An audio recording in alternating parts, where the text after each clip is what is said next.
Então, os exemplos que a gente viu até agora de variáveis aleatórias são exemplos do que a gente chama de variáveis discretas. Tem um outro tipo de variável aleatória que a gente chama de variável aleatória contínua. E agora a gente vai ver no que consistem essas variáveis contínuas.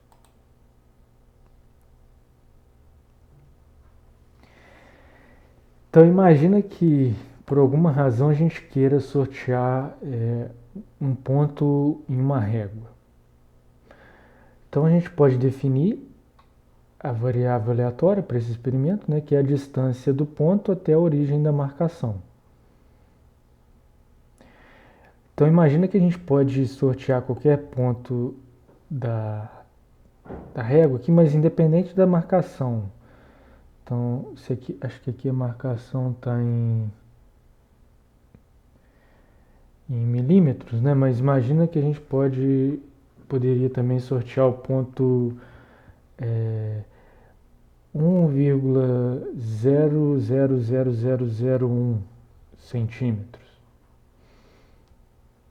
Então, qualquer ponto aqui geométrico, imagina que a gente pudesse sortear. Então, para esse caso, como a gente poderia definir probabilidades de maneira que todos os pontos aqui nesse segmento tenham a mesma probabilidade de serem sorteados? Então, é claro que a gente tem um problema aqui, né? Porque em um segmento a gente tem infinitos pontos. Como é que a gente atribuiria um valor para cada um para somar e ainda ter probabilidade total 1? Então vamos pensar aqui primeiro nessa variável aleatória x. Quais valores ela pode assumir, né? Ela pode assumir qualquer valor real entre 0 e 15.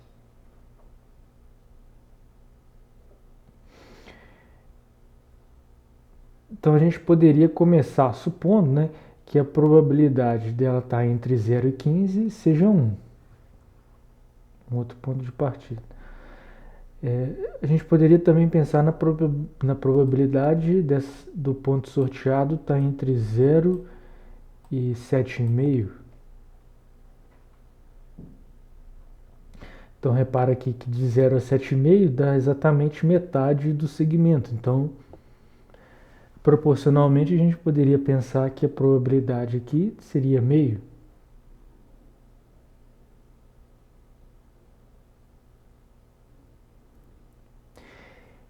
Então, como a variável pode assumir um número ilimitado de valores, né, a gente não tem como atribuir probabilidade para um único valor específico. Então, por exemplo, probabilidade de x valer exatamente 7,5 centímetros. Mas a gente pode partir, né, do pressuposto de que a probabilidade do espaço amostral inteiro seja 1, ou seja, a probabilidade x está entre 0 e 15 seja 1.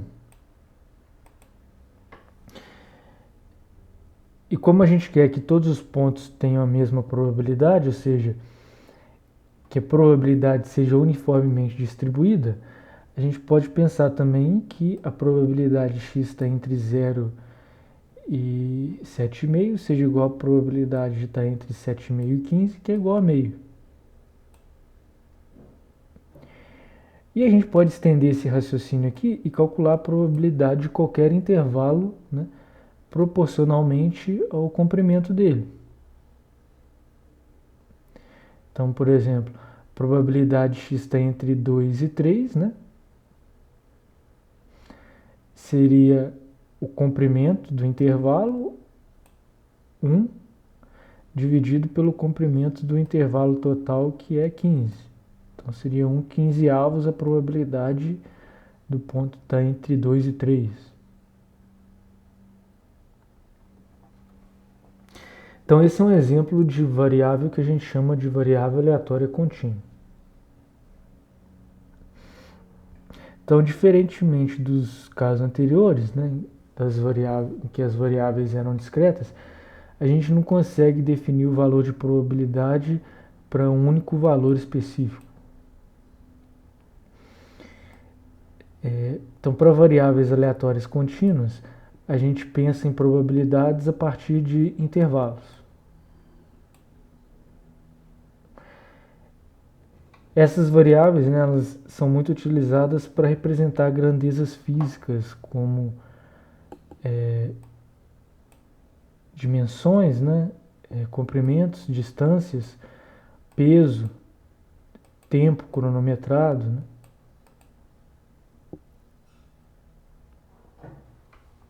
Assim como a gente representava graficamente a função de probabilidade das variáveis discretas, a gente também aqui consegue fazer o análogo, só que a gente representa os valores por uma linha contínua. E a gente consegue calcular a probabilidade de cada intervalo calculando a área debaixo da linha. Então, essa aqui seria o análogo da função de probabilidade da variável contínua. Para o nosso primeiro exemplo. Na realidade, nesse caso aqui, a gente não vai chamar a função de probabilidade. A gente vai ver depois o nome que a gente dá, mas por enquanto, só para apontar essa analogia, a gente vai deixar como função de probabilidade. Então, no exemplo lá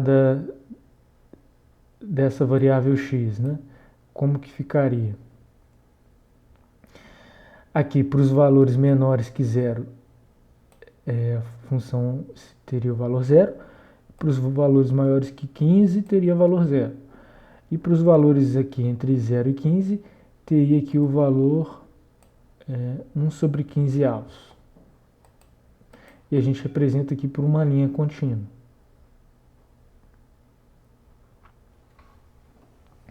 E como é que a gente calcula as probabilidades a partir desse gráfico, né? Então, se a gente quisesse calcular probabilidade do intervalo 0,4, ou seja, probabilidade do ponto sorteado está entre 0 e 4 centímetros da origem. Então, seria aqui o comprimento do intervalo dividido pelo comprimento total, 15. Que seria a mesma coisa que a gente calcular essa área aqui em rosa. Que seria a área debaixo da curva aqui, do valor 0 até o valor 4. Se a gente quisesse calcular a probabilidade do intervalo 8,12. Então, de novo, seria o comprimento dele 4 dividido pelo comprimento total 15. Que é a mesma coisa que a gente calcular a área aqui sob a curva, né? Do ponto 8 até o ponto 12.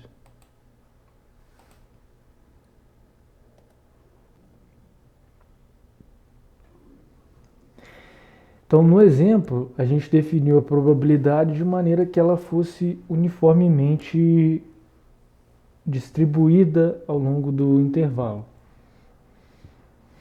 Então, com isso, a probabilidade de um intervalo só depende do seu comprimento e não da posição. Tanto aqui que a probabilidade do intervalo 0,4 foi igual à probabilidade do intervalo 8,12, né? Porque eles têm o mesmo comprimento. Então, assim como no caso discreto a gente tinha diferentes configurações para a função de probabilidade, aqui também a gente pode pensar em diferentes configurações para essa variável contínua. Então, a gente poderia pensar nessa seguinte configuração, dada aqui pela reta y igual a 2 sobre 225 vezes x. Então, nesse caso aqui, igual no caso anterior, para valores menores que 0 e maiores que 15, valeria 0, né? Só que aqui, para os valores entre 0 e 15, a distribuição seria diferente. Nesse caso aqui, os valores aqui maiores são mais prováveis e os valores menores são menos prováveis. Então seria mais provável sortear um ponto mais afastado da origem do que sortear um ponto mais próximo da origem.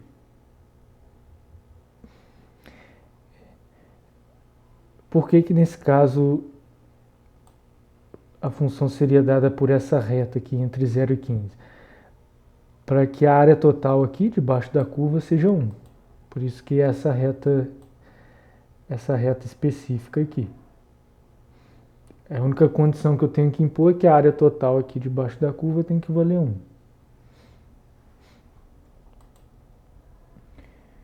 Então, se eu calculasse de novo aqui as probabilidades dos intervalos 0,4 e 0,8, né? Nesse caso aqui elas seriam diferentes. A do intervalo 0,4 seria menor do que a do intervalo 8,12, porque ele está mais perto aqui da origem. Então aqui seria a área correspondente, né, o valor da probabilidade correspondente. E a área desse trapézio aqui agora passaria a ser a probabilidade do intervalo 8,12. Também a gente poderia pensar no oposto, né? Os valores menores serem mais prováveis e os valores maiores serem menos prováveis. Nesse caso aqui, a função aqui entre 0 e 15 seria dada por essa reta aqui. De maneira que a gente teria uma área total igual a 1 sob a curva. Aí nesse caso aqui, inverteria a probabilidade do intervalo 0,4 seria maior, né? Seria a área desse trapézio, e a probabilidade do intervalo de 0,12 seria menor. Então nesse caso seria mais provável a gente sortear um ponto mais próximo da origem.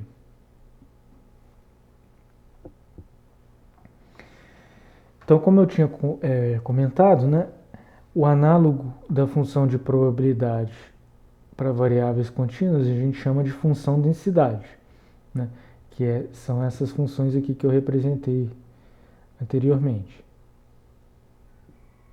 Então é através dela que a gente consegue calcular as probabilidades dos intervalos, né, calculando a área aqui de baixo sob a curva. Então a gente pode calcular a área, né, integrando a função. Então a probabilidade da variável x estar no intervalo AB seria que a integral dessa função densidade, né, do valor A até o valor B. E também a gente poderia pensar na função acumulada, na função de distribuição para variáveis contínuas. Só que ao invés de somar, eu vou integrar. Então a função acumulada no ponto x vai ser integral de menos infinito até x, né, de todos os valores menores que x, da função densidade.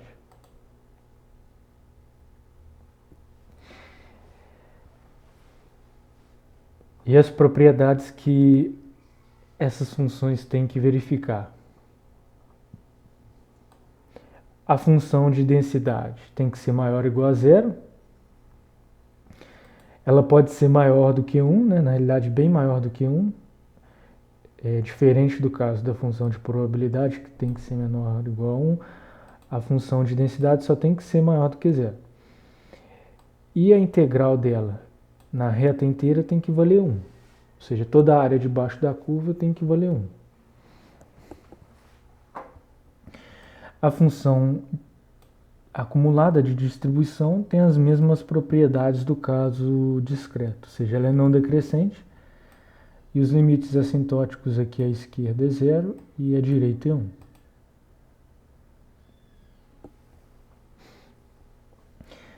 A média e o valor esperado. Como que a gente calcula para variáveis contínuas? A média vai ser integral aqui da função identidade vezes a função densidade, ou seja, vai ser integral em toda a reta da função t vezes f de t dt. A variância vai ser a integral em toda a reta da função do desvio médio ao quadrado vezes a função de densidade. Então vai ser t menos a média ao quadrado vezes a função de densidade.